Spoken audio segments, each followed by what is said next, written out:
Hey, what if I told you the money you've been praying for might already be sitting in your bank account? That's right. So like no raise, no side hustle, no miracle deposit, just the money you already have working differently. So we're showing you how to find hidden cash in your budget and how we, through our own personal experiences, we found thousands just hiding in plain sight. Right. So let's start stacking cash fast with what's already in your hand. We live in what we call the swipe era, right? And because think about it, everywhere you go, it doesn't matter if you're getting groceries, gas, even going to your favorite coffee shop. It's just tap, tap, swipe, tap, so on and so on. So Exactly. So, and before you know it, your car's doing all the talking and your budget's sitting there quiet. We've been there. I remember a mhm, season when we look at our bank account and think like, where did it all go? yeah, easily. To stay consistent with what we're going to share with you over this series of videos. That's right. So we thought we had a spending problem. We really did, but really we had a tracking problem. Right. So So once we actually looked at where every dollar was going, we realized the money we were searching for was already right there. We just hadn't told it what to do yet. that's right. So today we're going to help you find that money and give it a job. So the first step, and we kind of have this broken down into steps, especially for people that's like linear thinkers, kind of like I am. Even if you're not, still, it's something you can track. But first step is tracking the leaking, finding out where the leaks are in your budget. The first step to tracking cash fast is tracking where it's leaking. You can't fix what you don't measure. Right. So here's what you do: track everything for the next 30 days. Use your bank app or free budgeting app like Mint or Rocket Money, right? And Monarch.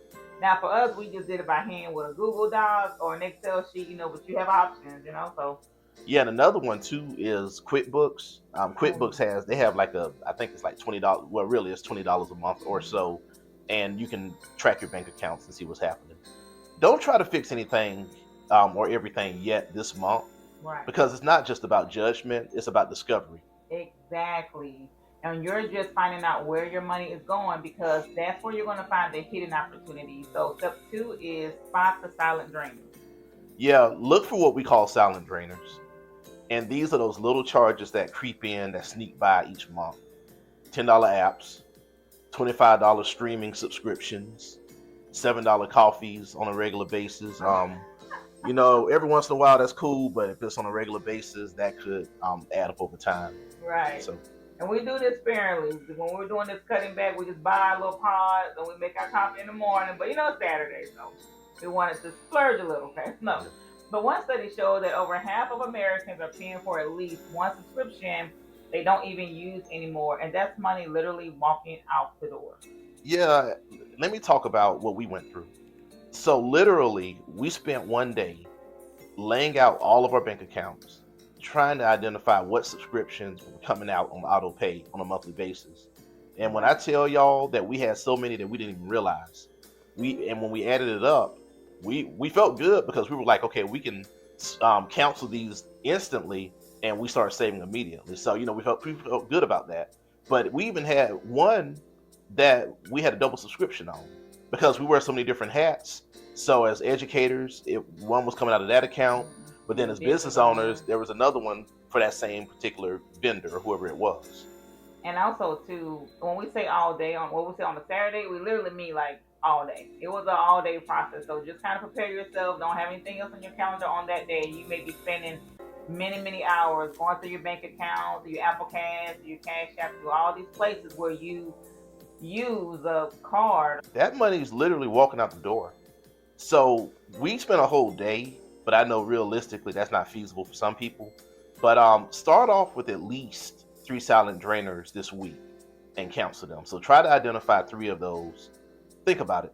Even if each one of those that you identify is $10 a piece, that's $30 in a month saved. And do the math on that. Over the Right. span of a year, 12 months, that's $360 saved. Yes. And remember, you guys, you're not cutting, you're redirecting. You're taking that same money and giving it a better purpose. So, step three is to define a goal. This is really important. So, here's what we've learned that when your money has a purpose, your discipline grows. Exactly. Because saving without a goal, that's just like running without a finish line. You just lose steam and momentum. Right. And like I said, I want to see the finish line. I just can't be running with no end in sight. I mean, you're going to crash and burn, and that's not the goal.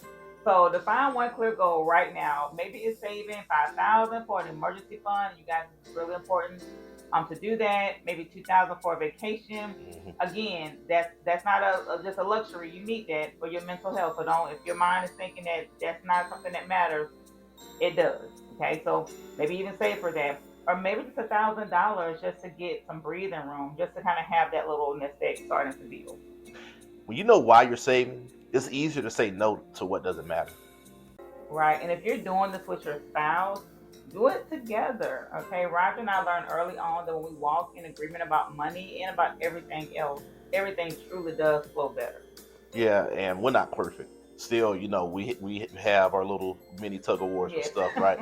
But one thing that we did realize is Dee Dee wanted to save. I'm more aggressive financially, so I wanted to take more risk. Um, I wanted to plan the next project. I'm always on to the next And I'm project. like, no, we can do something else with those dollars. But yeah, but at the end of the day, we had to get on the same page Hmm. financially, and that really helped us tremendously. So Right. It really did. But once we started budgeting together, we began moving as a team instead of opponents. yeah, and with that, even though that's grounded in the word, and I'm going to read this from the New Living Translation, Matthew 18:19, what it says is, again, I say to you that if two of you shall agree on earth as touching anything that they shall ask, it shall be done of them of my Father which is in heaven, which testifies exactly to what we're talking about.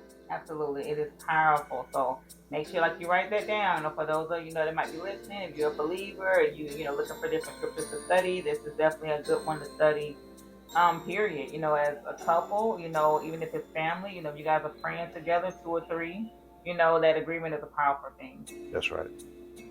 So when you're on one accord, money becomes a tool, not a tension point, right? Absolutely. So here's your challenge for this week. Okay, track every dollar for 30 days. Find three silent drainers and set one clear goal. Yeah, it sounds simple, y'all, but think about it. It's really powerful Yes. because at the end of the day, the truth is, you don't need more money to save more. You just need clarity and direction. And that's it. Right. And the money you've been looking for might already be in your hand. That's right. So once you found some of those leaks, it's time to plug them up and start redirecting your cash. And in part two, we'll show you how to reclaim $5,000 a year without earning more